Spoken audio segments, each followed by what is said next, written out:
Hi everyone, it's Jeff Black, 575 Volleyball, and today we are going to do a tutorial on how to do a libero tracking sheet when you are the ref team in a club volleyball tournament and you're doing the libero tracking sheet. This is how you do it. Cool, so let's get started. This is a 3-sheet libero tracking sheet. Notice that there's a line down the middle because when you would print this off, you would cut it down the middle and then you would have 2 sheets. So we're just going to focus on this over here. We have side A versus side B, which will be marked on the score sheet.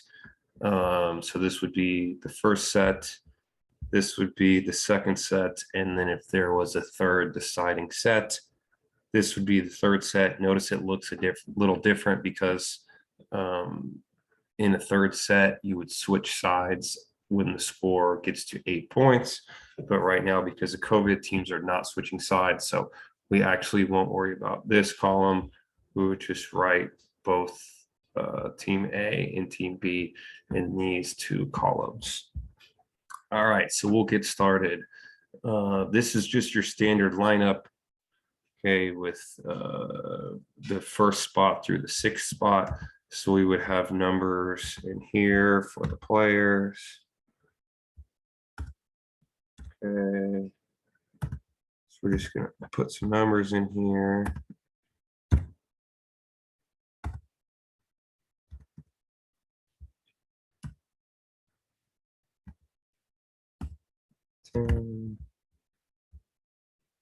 Okay, and then we obviously have liberos. Our first libero, the initial is L for them.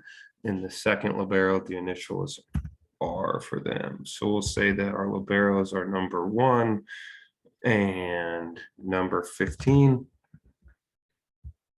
Okay, so the only thing that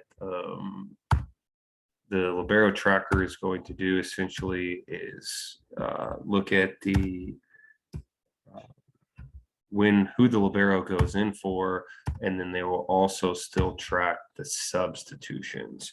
Okay, so normally liberos go in for the middles, and it's not always the case, but the most common, and usually the middles play in the 3rd spot and the 6th spot. Just for your general knowledge, usually the setters, depending on what kind of offense we're running, if we're just running a 5-1, the setter would serve in the 1st spot, right? And if we're running a 6-2 or a 4-2, the other setter would serve in the 4th spot. And then typically our outside hitters, our OH1 is in 2, and our OH2 would serve in 5.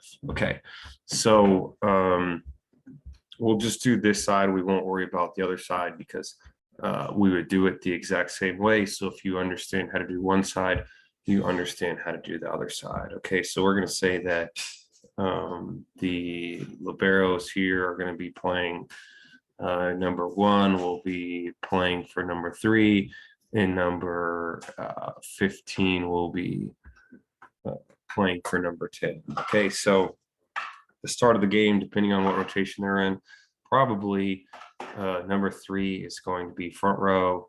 Okay, so that means number 10 would be back row. 15 is going in for 10. So anytime that 15 is going in for 10, we would cross off 10. Okay, and then we would write R here. Whoops, new text box. We would write R here to signify that the second libero, number 15, is in for number 10. Okay, so the game is going on, number 1 serves and so on. We'll say that someone is subbing for number 5. So if there's a substitution, yes, we do put these in here. We don't track the number of subs, we just track who subs for who. So we'll say that number 12 went in for number 5. Okay, and then we get to the point where number 3 is going into the game. That means our second libero, the R, would be coming out of the game. Okay, number 3 goes into the, I'm sorry, number 10 is coming into the game. We would cross off the R and we would write 10 again.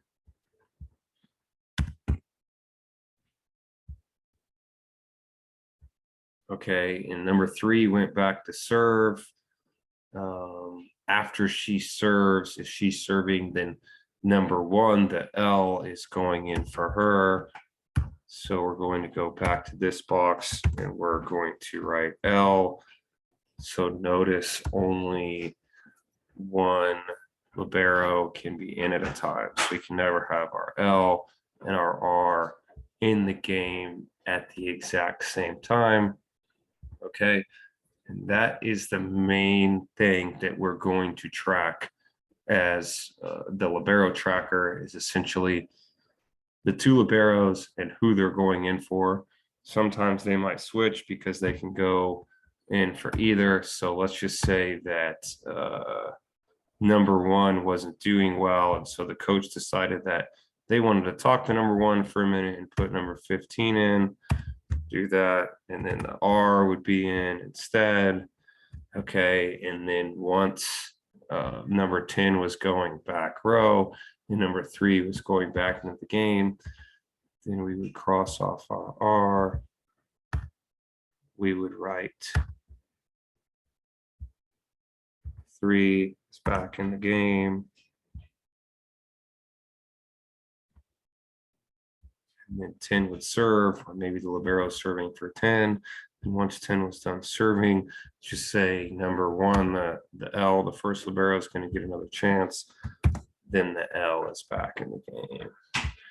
So again, this is a simple, quick tutorial on how the liberos work. If you have any more questions, please email me or comment below in the video, and I'll be happy to answer any questions that you have. Thanks for watching.